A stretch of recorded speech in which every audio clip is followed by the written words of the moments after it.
So I, on this channel, have had the amazing opportunity to interview the best Nuzlocker in the world, and that's inspired me to start my own Nuzlocke. So I'm gonna do that. Stop it. Get some help. What game should I play? Leave. I'm gonna start with I'm just kidding, I do, and you're not gonna guess it. If you guess it, if you can guess, if anyone in the comments can guess which Nuzlocke I'm gonna start with, I will get them a PS5. Get out! Anyways, I want to talk about Nuzlockes. So, if you excuse me for 1 second.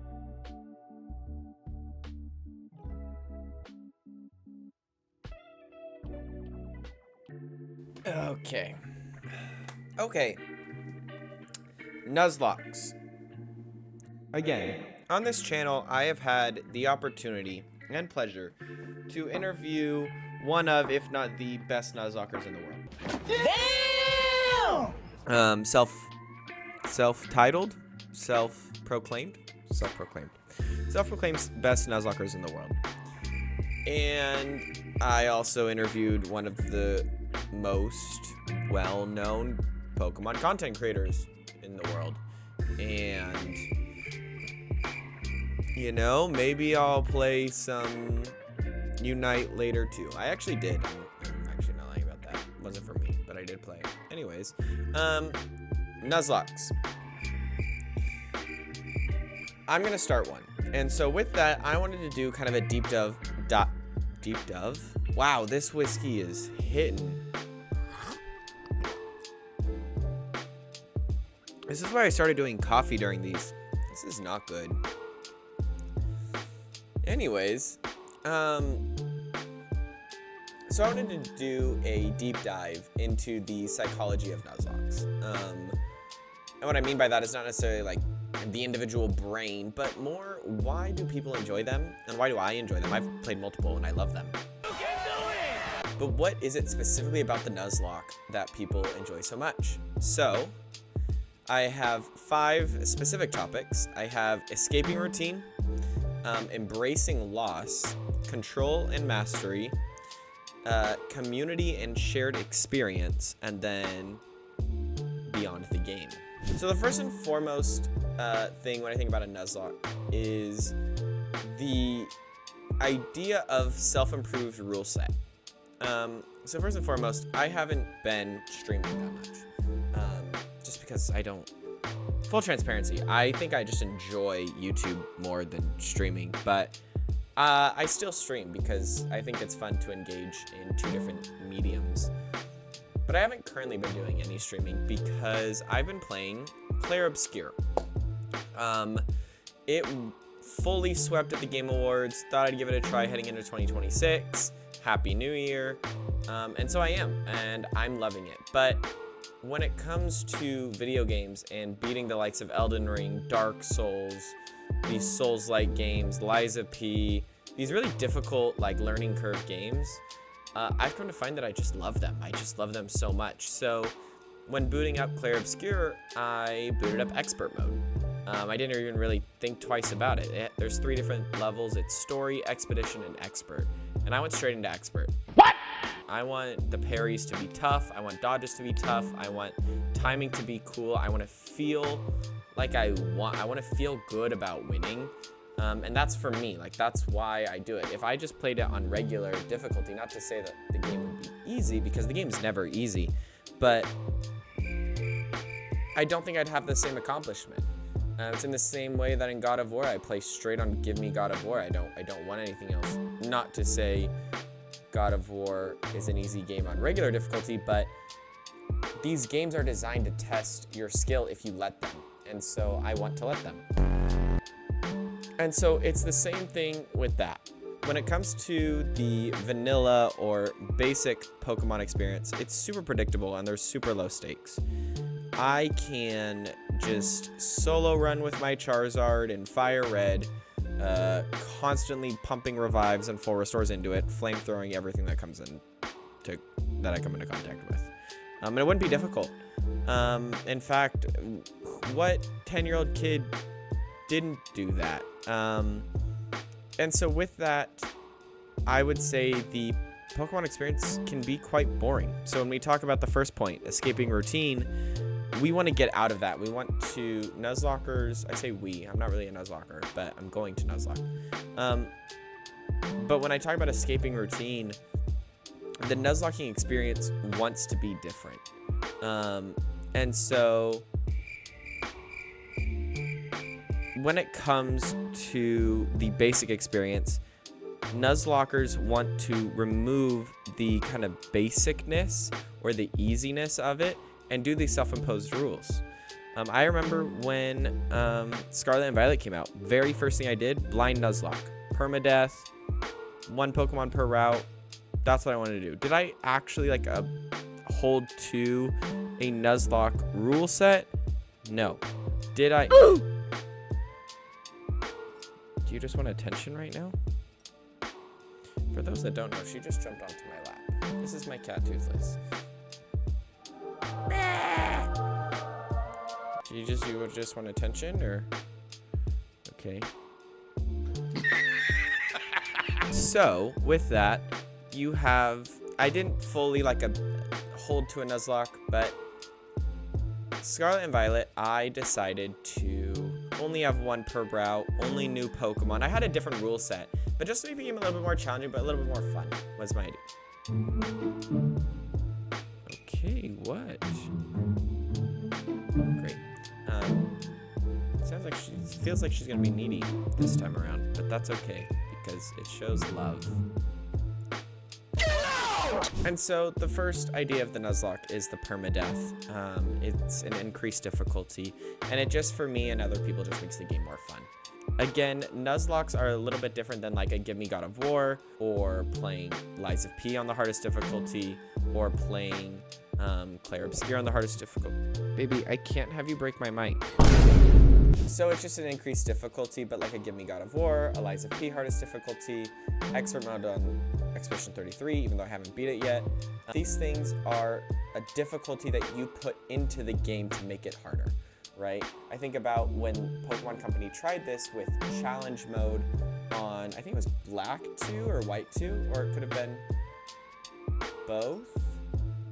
Where they tried that. They tried to add a difficulty mode, but there was like a glitch where the game actually on challenge mode ended up being easier. But with a Nuzlocke, the difficulty isn't in the game, and so you're doing it to yourself, and it feels more kind of rewarding. So similarly, there is with the Nuzlocke a level of unpredictability in the game. And so you take a familiar game and you add a level of unpredictability, whereas if you play like a Lies of P, you play an Expedition 33, God of War, Elden Ring, you know what you're getting into, especially with the difficulty that you select. I guess Elden Ring is a bad example because there is only one, but you know what you're getting into. And Elden Ring actually kind of works because you can constantly summon, and that turns the difficulty down just like a little bit because you and your friends get to fight the same boss, which, you know, makes it a little bit easier. But with that, that's kind of escaping routine. That's the idea of the Nuzlocke. You want to get outside of the familiarity. You want to get outside of the low stakes, the predictableness, and you want to increase the difficulty. And I think the Nuzlocke does that well. The second thing for the Nuzlocke is loss.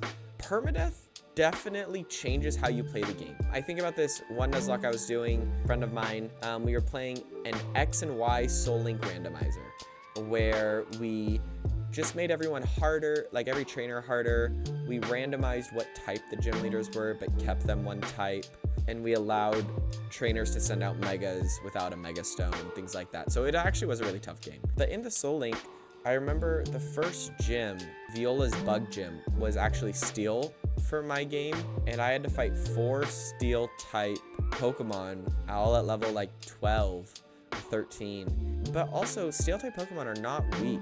I remember there was like a Magnezone, there was a Genesect, I had no fire types, fighting types, I had nothing super effective, but I had to play to my outs. And I remember like there was this one play I did where I knew my Meowstic would live one more hit, and so I set up a light screen on the Magnezone or something along that nature. But playing to your outs, and I feel like that's a great example. there is a level of emotional investment when it comes to losing a strong Pokemon or just losing a Pokemon in general, because you don't get to use it again. And also playing to your outs, because it shifts how you look at each Pokemon and how you look at lives as a whole. Because there's really no do-over except getting a new Pokemon on another route. When you embrace loss fully, you realize this is what I could have played better, this is how I could have saved that Mon, or really sacrificing was the best option. And I think it helps celebrate those close calls. If fighting a Steel-type gym, those losses, and be like, okay, what could I learn from that? They're just gonna be sad, right? Like, oh no, you lost your level 10 like Charmander in Viridian Forest because of poison or something like that. That sucks. Like that's not a good feeling when you're just starting off, but more experienced Nuzlocke or someone that does it a lot of times would be like, okay, how could I have avoided getting poisoned? And so yeah, that's embracing loss. The third one is control and mastery. The Nuzlocke as a whole is a framework for control. Like I said before, like if you set the highest difficulty in a game, you decide to pick up a Souls-like, you can't control anything. Or there is no self-control because you have just decided to do that thing, right? You've decided to play that game, play that difficulty, and you're just going all at it. And that's just that. If I wanted to, could I pull, like thinking about the X and Y Nuzlocke, I remember I lost, I think it was like level 20. It was like a level 20 Magmortar, and I lost it. Could I have just pulled it out of the box or said, do over? For sure. There is nothing stopping me in the game from doing that. But I choose not to, right? I choose not to because there is control when it comes to, if I beat this and I follow the rule set, a sense of accomplishment, a sense of mastery that comes from that. Overcoming of the challenge that I think causes these Nuzlockers to like pop off. Like if I typed in on YouTube, Nuzlocker pop off compilation, I'm gonna have 105 different videos pop up. And I think that's great, because there is so much excitement when it comes from accomplishing this challenge that you've imposed on yourself.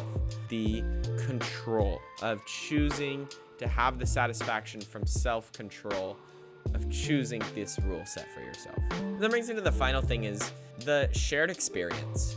I think when we talk about the Pokemon sphere as a whole, know what a Nuzlocke is. And because of that, the Nuzlocke itself has kind of become a communal activity. And what I mean by that is when you think about like Flygon HG, Pichal, but when you think about these Nuzlockers that beat Run and Bun, for example, they're listed in the Hall of Fame. Like you know them, you are familiar, and they've accomplished something, and that's become, for the community as a whole, for these Nuzlockers that care, we cheer them on. We say that's amazing. This is attempt number 356, but you beat it on this attempt. And I think that's something that makes Nuzlocke so special, is that they are communal. It embraces discussion. It allows for strategy to be talked about. Oh, how did you fight Archie 2? Or how did you fight Boss Admin Matthew?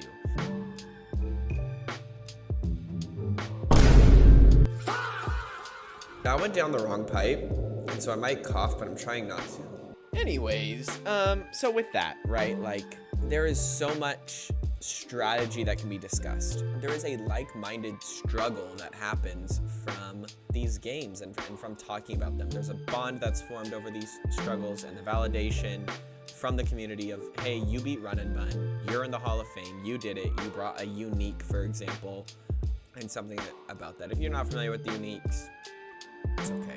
It's not that deep. So I'll finish up here, but basically 4 main reasons why the Nuzlocke are so cool: escaping routine, embracing loss, psychology of mastery, and the community and sharing experience. I don't want to give a time frame, but I'm gonna start a Nuzlocke, and I've already picked out the game. I have it all set up, and I'm really excited to play it. Am I being serious about giving a viewer a PS5? Frick it. Yep. Like this video, and if you comment the correct name of the Nuzlocke that I'm gonna play, each person only gets 1 guess. If you start doing like a list of guesses, I'm only gonna take your first one. But if you can guess the Nuzlocke, I will get you a PS5.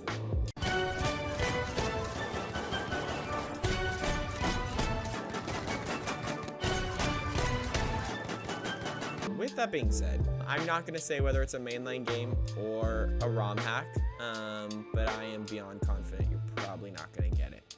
So, I hope you enjoyed this video. Please like, subscribe, comment, all the things. Bye-bye.